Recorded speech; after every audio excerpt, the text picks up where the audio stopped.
नमस्कार दोस्तों, स्वागत है आप सभी का आपके अपने YouTube चैनल पर। जैसा कि पॉलिटिकल साइंस में हम संघीय व्यवस्था के बारे में पढ़ रहे थे, संघीय शासन व्यवस्था के बारे में हमने पढ़ना शुरू किया था और उस एवज में हमने राष्ट्रपति, उपराष्ट्रपति और प्रधानमंत्री के बारे में हमने पहले पढ़ चुके हैं। ठीक है। और केंद्र सरकार, जैसे हम बताते हैं आपको, हमने दो जो पद हैं, विभाग हैं, उनके बारे में पढ़ा था। जो संघीय व्यवस्था है, संघीय व्यवस्था, उसके अंदर हमने केंद्र सरकार या संघीय सरकार के बारे में हमने पढ़ना शुरू किया था।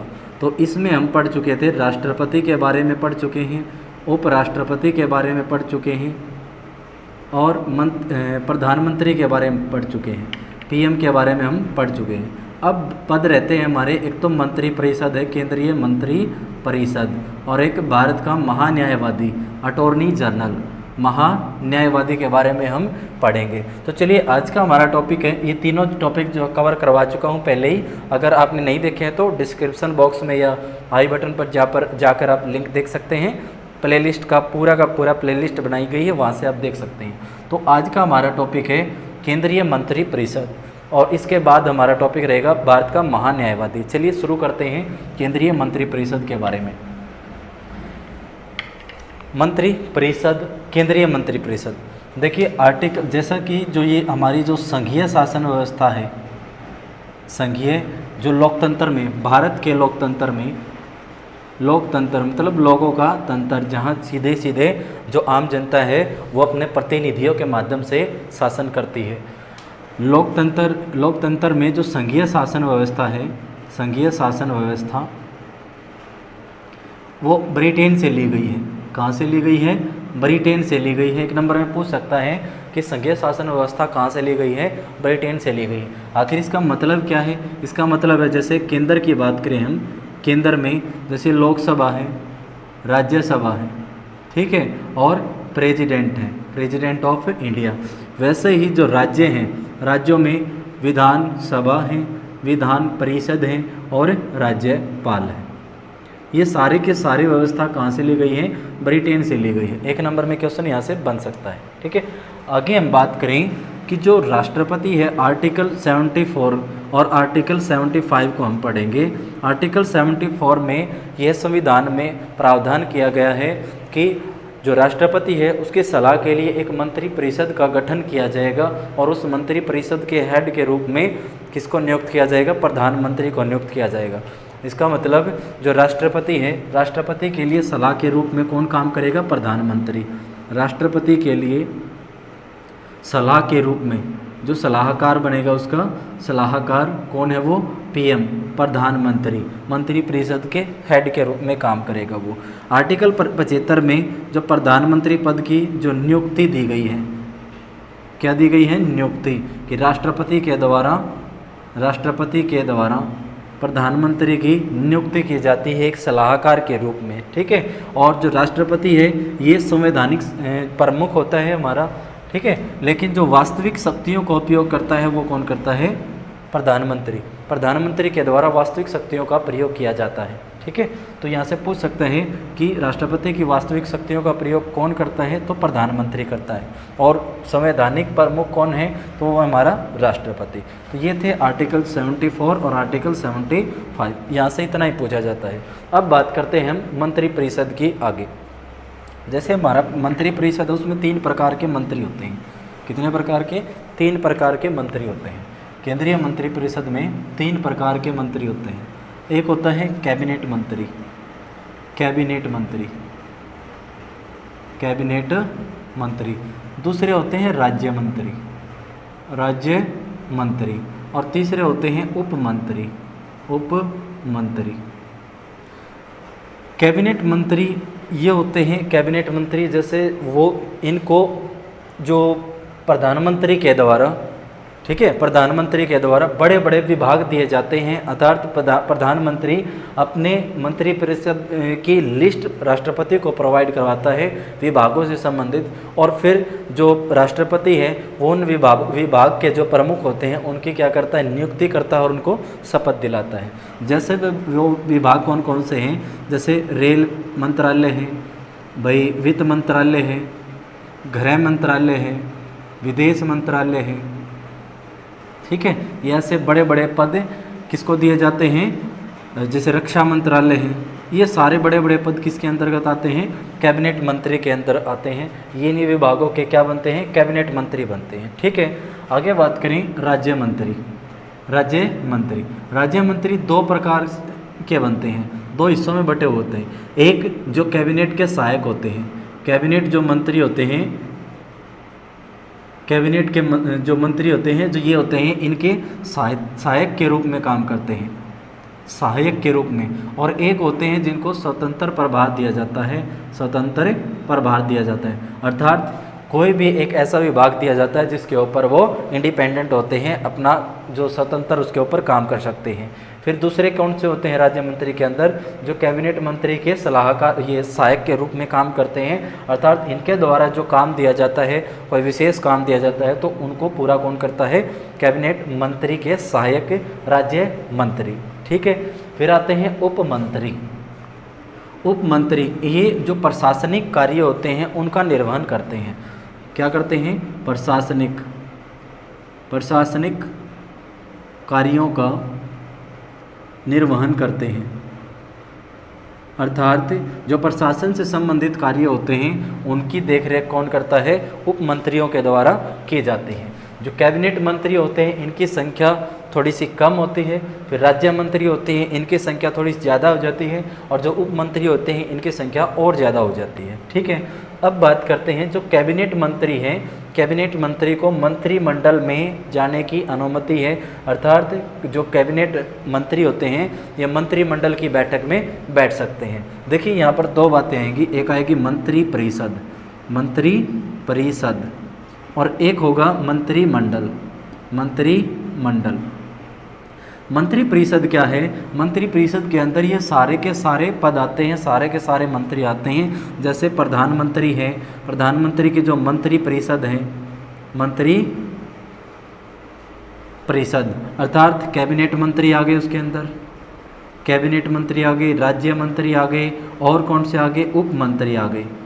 ये सारे के सारे किसके अंदर आते हैं, मंत्री परिषद के अंदर आते हैं। लेकिन जो मंत्रिमंडल होता है इसके अंदर खास ही वो आते हैं, जैसे प्रधानमंत्री हो गया, कैबिनेट रैंक के जो मंत्री हैं कैबिनेट मंत्री, और कुछ विशेष स्थितियों में यदि बुलाया जाए मंत्रिमंडल के द्वारा तो उसमें राज्य मंत्रियों को भी बुलाया जाता है कई बार।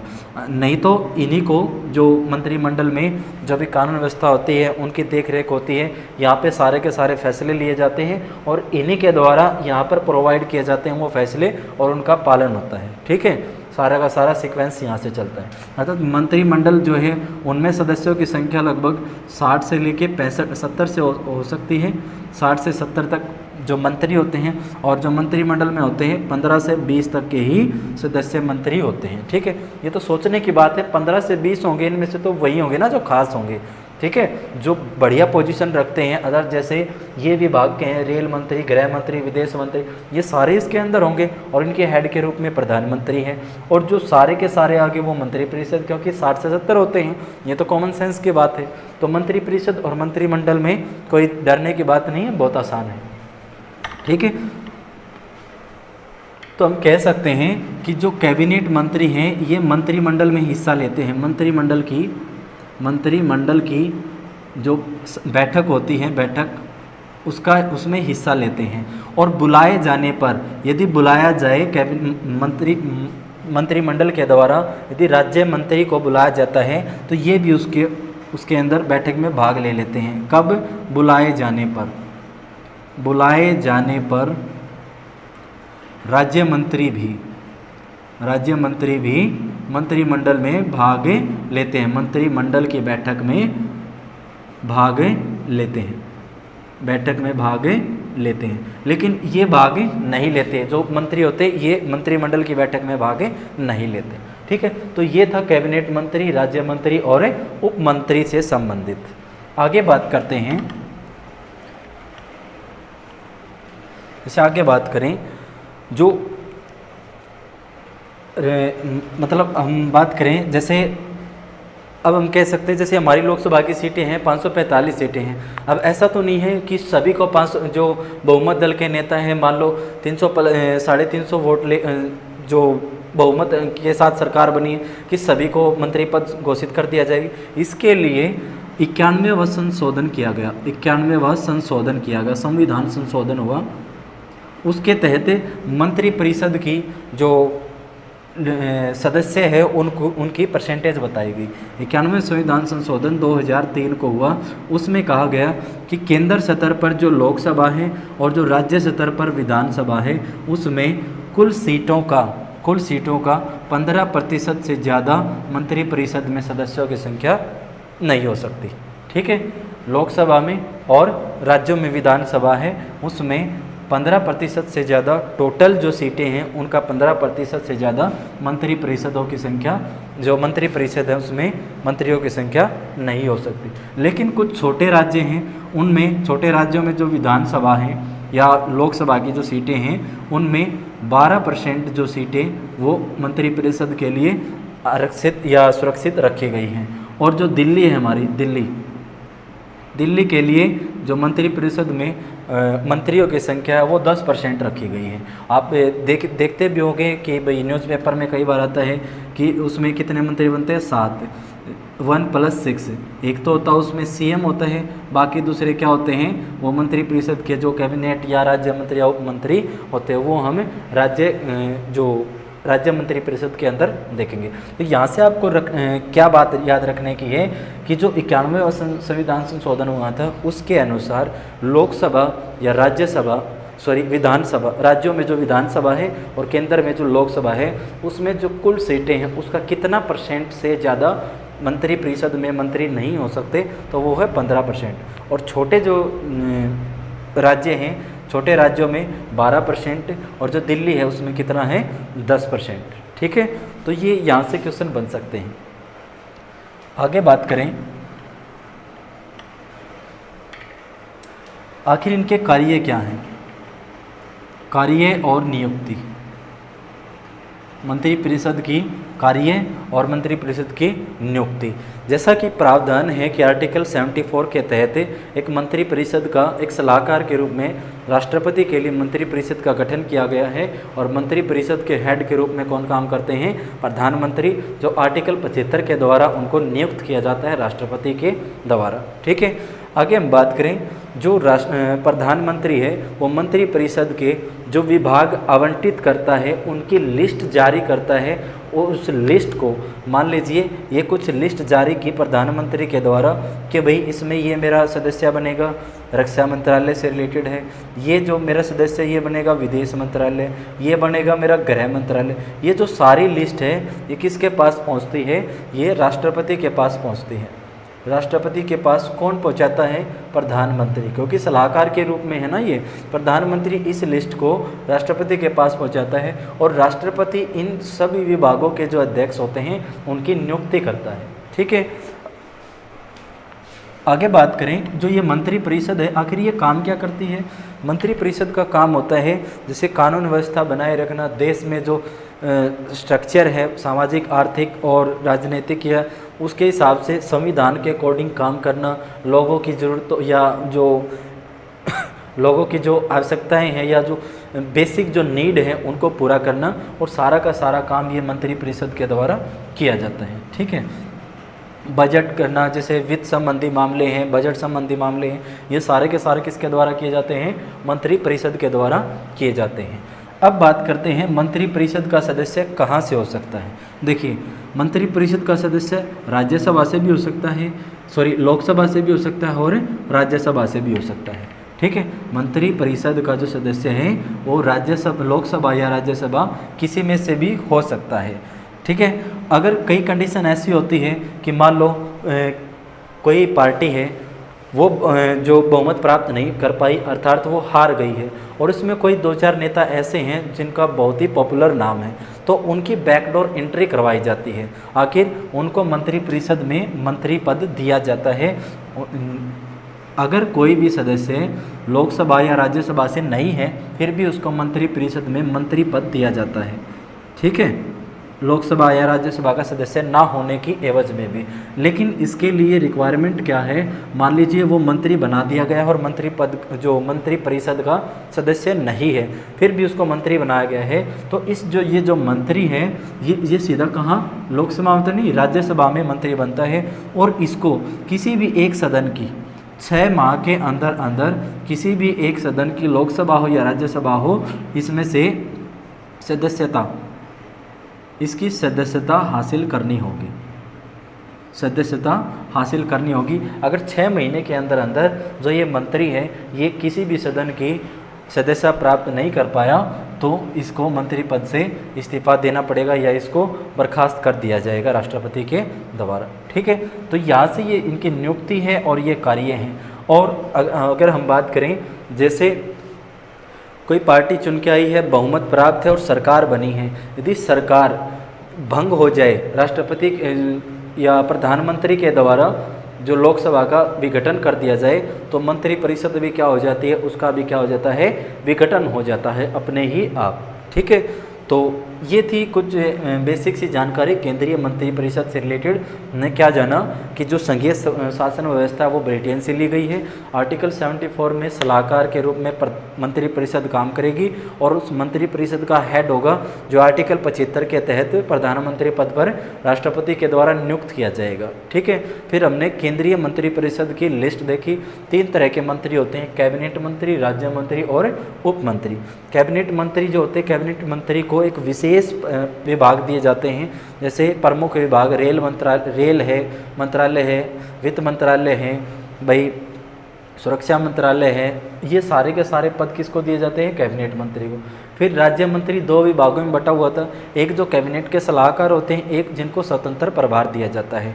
कैबिनेट के सलाहकार कैबिनेट के द्वारा जो दी गई पॉलिसी या काम है उसके ऊपर काम करते हैं और स्वतंत्र प्रभार के बिल्कुल इंडिपेंडेंट होकर काम करते हैं। ठीक है, और फिर है उप मंत्री। उप मंत्री जो प्रशासनिक कार्य हैं उनका निर्वहन करते हैं। प्रशासन से संबंधित जो कार्य हैं वो किसके द्वारा किए जाते हैं, उप मंत्री के द्वारा किए जाते हैं। और मंत्री परिषद और मंत्रिमंडल के अंदर हमने स्पष्ट जो डिफरेंस देखा है कि मंत्री परिषद में सदस्यों की संख्या 60 से 70 हो सकती है और जो मंत्रिमंडल है उसमें सदस्यों की संख्या 15 से 20 हो सकती है।